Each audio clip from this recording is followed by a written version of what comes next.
Welcome to Drive the Daf, clear, structured explanation of the daily Daf in 20 minutes. You can even follow in the car. Rosh Hashana Daf Chavav begins the final topic of the Masechta, which is the topic of blowing of the shofar, the horn, on Rosh Hashana. We will have two Mishnayos on the Daf. The Daf will begin with a Mishnah that discusses what type of animal you can make that shofar from. And the second Mishnah will discuss what should the shape of the shofar be. Should it be curled and bent, or should it be relatively straight? So the first Mishnah will have a machokes as to whether, as to what animal you're allowed to use it from, what animal you can make the shofar from. The Gemara will bring three explanations behind that machokes. Then the Gemara will take a side step and discuss a number of words that the Rabbanan did not understand that are found in Psukim in Tanakh, and they were able to figure out the meaning based on hearing other people use the word. Then we'll get to the next Mishnah, which will get into a machlokas as to whether the shofar should be straight or curved. By way of introduction, there were 3 times when shofaros or trumpets were blown in the Beis Hamikdash and in Klal Yisrael. One of them was on Rosh Hashana. There, the Torah does not use the word shofar. The Torah just says it's a Yom Teruah, a day of blowing. The other time was in Yom Kippur of a Yovel year, in order to announce that all slaves are freed and all land goes back to its ancestral owner. We blew a shofar. There, the Torah does use the word shofar and the word teruah. And according to some Tanaim, you can link the two, and therefore you could learn the halachos of the shofar of Rosh Hashanah to the halachos of the shofar of Yom Kippur, and vice versa.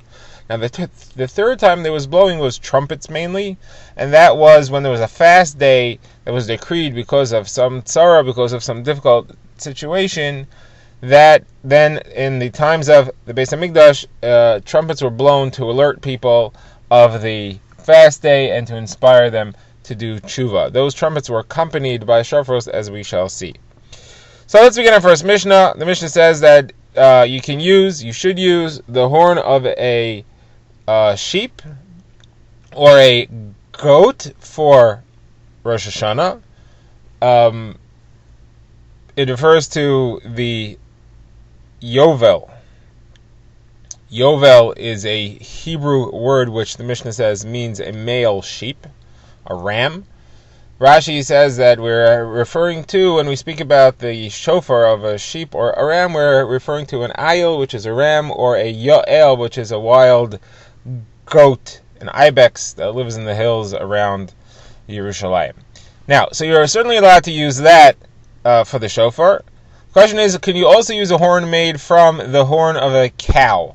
So that's machlokas. The Tanna Kama says that according to the Rabbanan, you may not use a shofar made from a cow, and according to Rabbi Yossi, you are allowed to use a shofar made from a cow. What is the discussion between the two? So the Mishnah says that the Chacham said you can't use the horn of a cow because the horn of a cow is not called shofar. It's called keren. The word keren applies to it, not the word shofar. Says Rabbi Yossi, what do you mean? The horn of a sheep or a goat is also called keren. And he quotes a pasuk, "Bimshoch bekeren hayovel," to blow the keren, the horn of a yovel, which is a ram. So he says, therefore, they're all referred to as keren, and that's not a reason that you shouldn't be able to use it for the shofar, specifically because Rosh Hashanah doesn't even say the word shofar. So now the Gemara discusses what exactly is behind this machlokas between Rabbi Yossi and the Chacham. So first of all, the Gemara points out that Rabbi Yossi said a good answer. What was the Chachamim's position? Shofar of a sheep is also called a keren. So the Gemara says what the Chachamim mean to say is that a shofar of a sheep is called a keren and it's called a shofar. Shofar of a cow, though, is never called a shofar. It's only called, the horn of a cow, though, is never called a shofar. It's only called a keren. The Gemara quotes the one place where the horn of a cow is referred to, and it says, B'chor shor haderlo v'karnei re'im karnaf. So there it says shor, and it calls it karnei re'im. The horns of a re'im are its horns, using the word keren to refer to the ox. So Gemara says, what's Rabbi Yossi going to answer that? So the Gemara answers, Rabbi Yossi finds a place where there is a hint, there is a reference to the horn of a cow as a shofar as well. And that's a pasuk in Tehillim that says, V'sitav l'Hashem mishor par. David HaMelech says, my prayers should be praiseworthy, should be more accepted by Hashem than a shor par, than an ox bull. The Gemara says, ox bull? What's an ox bull? An ox is an ox, a bull is a bull. They're actually both the same thing. What's an ox bull? The Gemara says that shofar is meant to be read as a contraction, shofar. Shofar. So therefore, you see that shofar is referred to as reference to shofar, and therefore the horn of a ox and a bull can also be referred to as a shofar, and it's not a problem to use that for a shofar as well. Now, Gemara says, how do the Rabbanan understand that pasuk? Gemara says they understand like Masna, who says that what David HaMelech was trying to say was that my prayers should be more pleasing to HaKadosh Baruch Hu than a shor, which is a par. Shor is an ox, par is a bull. Shor is any male from the cow family. As soon as it's born, it can be called a shor, but it's not called a par until it's 3 years old. Where did you have an ox that was actually an adult, a 3-year-old, from the moment it was born? That was the first ox of creation, like we saw earlier in the Masechta Daf Yud Aleph. Every animal that was created in an adult state, and Adam Arishon sacrificed that ox to HaKadosh Baruch Hu, and therefore that was the first carbon ever made, and David HaMelech was saying, may my tefillos be accepted more than the first carbon that was ever brought. Now the Gemara brings 2 additional explanations of the Rabbanan's opinion, why they felt you cannot use the horn of a cow to make a shofar. So the first one is Rav Chizda, and he says that the problem with a cow is that the egel, the terrible avera of the egel, was performed with an animal from the cow, the bovine family. It was a calf, and we do not want to remind the avera of the egel when we're introducing the period of judgment of Rosh Hashana. This is the principle of ein kategar nasa sanegar. The accuser does not become the defender. The cow is an accuser to the Klal Yisrael. We do not want to use him in our defense. This is Rav Chizda. This is a concept which we've seen as far as the clothing of the Kohen Gadol. The Kohen Gadol does not wear his gold clothing when he goes inside the Kodesh Kodashim on Yom Kippur, and that's because gold was also, the egel was made out of gold. We do not want to have something which was used in our accusation be used in our defense. Now the Gemara challenges this here and specifies what exactly do we mean when we say that you cannot use something as an accuser for your defense. The Gemara says, let's see, there are things that seem to contradict this rule. The Gemara says, first of all, we take the blood of a par and put it in the Kodesh Kodashim. How can you do that if the par is a cow, which should recall the egel? So Gemara says, no, that was changed to it doesn't look like a cow. It just looks like blood. The shofar, the horn, if it would be made from a cow, would look like you see you recognize by looking at it that it's from a cow. You don't want to recall the cow. So Gemara says, okay, what about the fact that in the Kodesh Kodashim, when you're doing the avodah there, you have the aron and its kaporos that are made out of gold. So the Gemara says, no, what we mean is you should not bring gold in as part of your kapara procedure, because ein kategar nasa sanegar. So the Gemara says, okay, but the Kohen Gadol is bringing with him gold, isn't he? He's bringing the spoon and the shovel that he uses for ketores, that is made out of gold. He's bringing it with him. Where it says, no. What we mean to say is he cannot bring with him as part of his adornments something which reminds us of the egel, which reminds HaKadosh Baruch Hu of the egel. So now we've narrowed it down very specifically over here. Now the Gemara says, okay, but the Kohen Gadol does do things in gold on Yom Kippur. He does the avodah outside the Kodesh Kodashim on Yom Kippur with the gold clothing. So why is that not a problem? So the Gemara says, no, the problem is only inside the Kodesh Kodashim, b'fnim. So you cannot bring something made out of gold which recalls the egel. You cannot bring that as an adornment inside the Kodesh Kodashim. Those 3 conditions, that would be a violation of ein kategar nasa sanegar. So the Gemara says, what's the problem with the shofar? The shofar is not inside the Kodesh Kodashim. The Gemara says, no, shofar is what brings our judgment up before our HaKadosh Baruch Hu, and that is as in and as deep in, as inside, as lefnai ve'lefnim as you get, and therefore that also qualifies for ein kategar nasa sanegar. Now the Gemara says that is the Rabbanan's position. Why is Rabbi Yossi not bothered by that? Or he doesn't hold of that last idea. He says, no, it doesn't go inside the Kodesh Kodashim, therefore it's not a problem. Okay, that was Rav Chizda's explanation of their machlokas. Now the Gemara says Abaye's explanation. Abaye says that the problem is that it says shofar, which is only supposed to be one, and the horn of a cow is made of layers. That would be multiple shofars, and we don't want something that looks like many different shofars, many different layers. Now, that's why the Rabbanan did not approve of using the horn of a cow. Rabbi Yossi wasn't bothered by that because he said, no, it's one solid piece. The fact that it grows in layers, that each year another layer of horn grows over it, that's not a problem. Now, the Gemara is bothered by why are the Amoraim giving another explanation of what the Machokas Tanaim is if the Mishnah said what the Machokas Tanaim is, and it asks this question separately on both of them. It says, you're telling me that this is what the Rabbanan and Rabbi Yossi were arguing about. The Rabbanan and Rabbi Yossi said they were arguing about whether the word shofar refers to a horn of an ox or not. You can't tell me your own svaras. The Gemara says, no, what the Mishnah means to say is an additional thing that they're arguing about. What we said, what Rav Chizda and what Abaye said, each one respectively will say this is their main argument. As an additional point, they are also discussing whether or not shofar could refer to the horn of a cow. Now, the Rishonim explained that that's an inherently weak argument, and that's why the Amoraim were looking for an additional explanation. Okay, now the Gemara moves on to analyze the word yovel. We had said that a yovel means a ram. So Gemara says, where do we see that a yovel means a ram? So Gemara says that Rabbi Akiva said, when I went to Arabia, I saw there that they called a ram a yovel. Now the Gemara lists a number of other words which we figured out their meaning by hearing people use them. Rabbi Akiva also says, when I went to Galia, I heard that a nida was called galmuda. Galmuda is from the phrase gemula da mibaila. This one is separated from her husband, and therefore that's why a nida is called that. Now Rabbi Akiva has a third word. He says, when I went to Africa, I heard that they called the word they used the word kisita to refer to a ma. A ma is a coin which is 1/6 of a dinar. Kisita is a word which means a ma. Now the Gemara says, why do I care? The Gemara says, because the word kisita is used in the Torah. Yaakov bought Shechem for 100 kisita. We need to know what that is. It's 100 ma.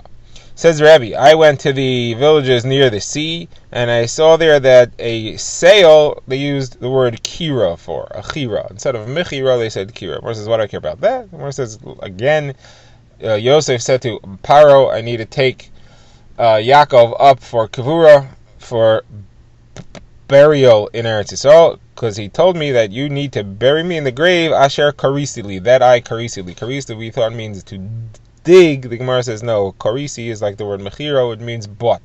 He didn't dig the grave. He bought the grave.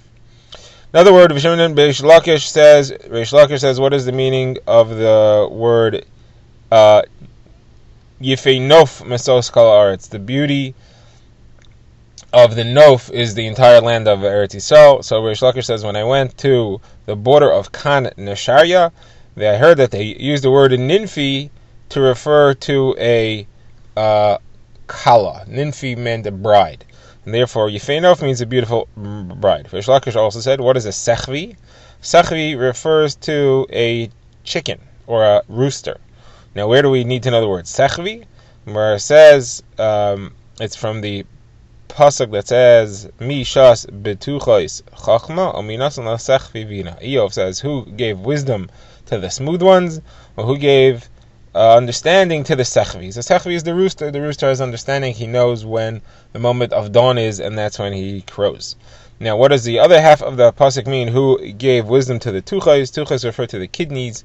Kidneys have a sense of wisdom. They inspire, perhaps by issuing adrenaline, but Chazal often refer to wisdom as coming from kidneys. Okay, now the Gemara has some more words. The Gemara here brings an incident. The Gemara says that Levi went to a place, doesn't say where, and somebody came over with him and said, somebody was kovan me. He was kovan. Kof beis ayin nun. So Gemara says Levi didn't know what he meant. He was kovan you. So he went and asked the Beis Medrash, what is he saying? So they told him, kovan means to steal, like the pasuk says in Malachi hayikaba adam elakim hem kivauni. They are stealing from Hashem, which is a reference there to Truma and Meiser, that Klal Yisrael didn't take Truma and Meiser properly. So the word kovan means they stole. So the Gemara says that Rava mi Barnir said to Rav Ashi, if I would have been there, if I would have been in Levi's position, I could have figured out what I meant by asking the guy. I could have said, oh, he was cover you. Why was he cover you? How did he cover you? What did he cover from you? And then by drawing the man out, I would have figured out what he's referring to. The Gemara says Levi didn't want to do that. Levi didn't know what it was, and he was afraid that it may be referring to something very unseemly, some act of Aveira that he and want to ask for more details of, and therefore he didn't want to pursue that line of questioning. Okay, the Gemara says further that the Chachamim learned a lot of words from the conversations of the maidservant in Rabbi Yehuda Nasi's house.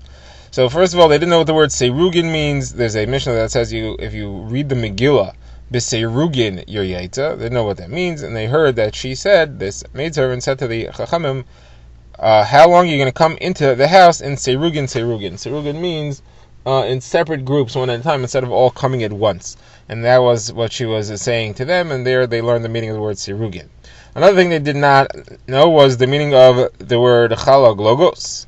Chalag Logos is a type of vegetable or herb, which is used in Maseches Yoma to reference the halachos of what a Kohen HaGadol is allowed to eat while he's in quarantine before Yom Kippur. Make sure he doesn't get tumah, he doesn't see zera. So they didn't know what Chalag Logos was, and then they saw her saying to somebody who was cutting up a vegetable, which the Gemara calls parpechina. Gemara knew what that was. Rashi calls that or kakli. This vegetable, she said, how long are you going to be scattering your chalag logos around over here? And then they knew what that word means. Also, they didn't know what the word salsala means.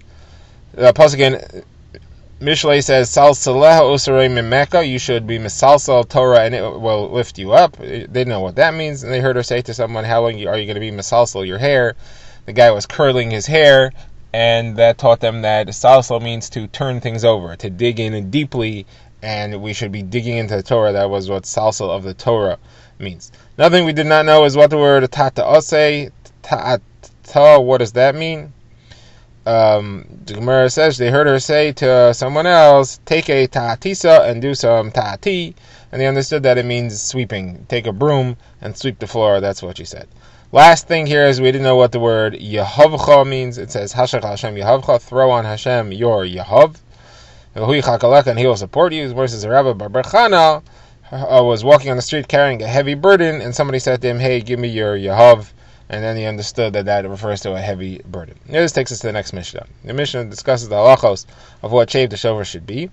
Some discussion in the Rishonim if this Mishnah agrees with the previous Mishnah, which had said that the only limitation seems to be what type of animal it's from, or this Mishnah is saying a preference, because it also speaks about the animal. Is it saying a preferred halacha midrabanan, and the last Mishnah was only requirements, dairaisa.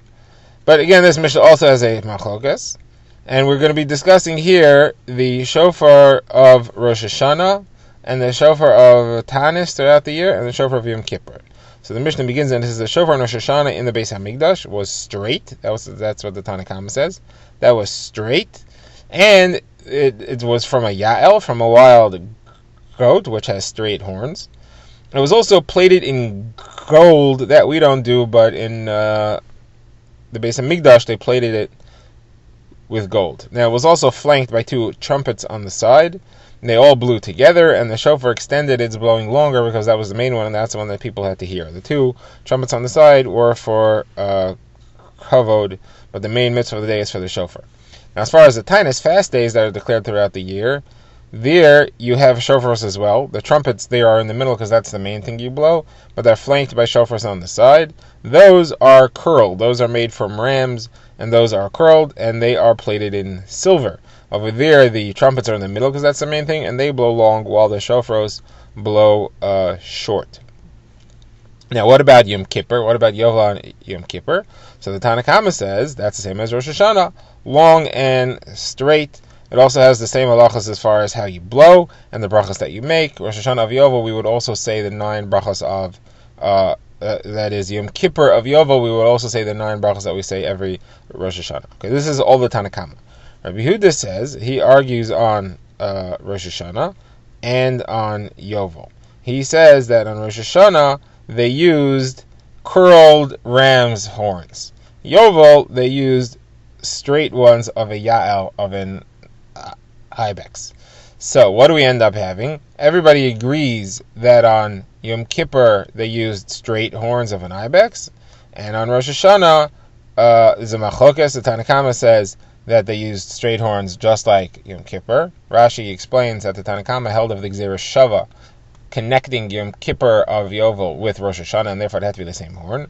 Rabbi Yehuda did not hold of that Gzeira Shava, and therefore he had a different halacha. He had curled ram horns. The Gemara will explain why. The Gemara begins now, and it introduces a seeming third opinion, and that is Levi. So Levi says in Rosh Hashanah, Hannah and Kippur are both supposed to be curved. So Gemara says, where does that come from? Doesn't fit with the Tana. So Gemara says that Levi held like Rav Yehuda, who we see in a different brisa.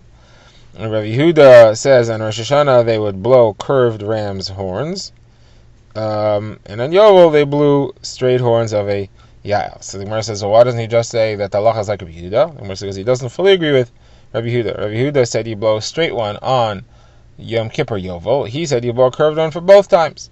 So he held like Rav Yehuda as far as Rosh Hashanah is concerned, that you blow a curved horn and not a straight horn, but he disagreed with Rav Yehuda as far as Yom Kippur is concerned.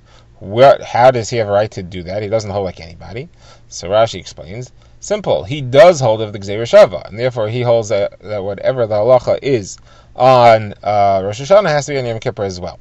Now, therefore, he holds like the Tanakama that the halachas have to be the same for Rosh Hashanah and Yom Kippur. That's his support for that position. He holds like Rav Yehuda that Rosh Hashanah had to be a curved horn, and therefore he comes out with Yom Kippur also being a curved horn. Now, what's the basis of this curved horn, straight horn? Machlokes, who cares? So Gemara says it's about what state of mind you're supposed to be in when you're mispalel. Rishonim seem to have a different version of the Gemara here, where it wasn't necessarily your state of mind, but the position of the body that you had. But our Gemara says your state of mind. According to the Tanakhama, you're supposed to have a very straight state of mind. You should be open and clear and pure and straight up. You should also be standing in a straight posture, according to the Rishonim, when you're mispalel on Rosh Hashanah. And like we said, they link it to Yovel. Now, Rabbi Yehuda held that a person should be in a curved position. He should physically be bowing, and a state of mind should be one of hachna, one of humility, before HaKadosh Baruch Hu as he's mispalel. And therefore, he says you should use a curved shofar on Rosh Hashanah. Drive the Daf is a project of the Grand Woodlands Shul and is presented by Rabbi Yitzchak Landa. Find us on YouTube or subscribe to daily emails by emailing drivethedaf@gmail.com.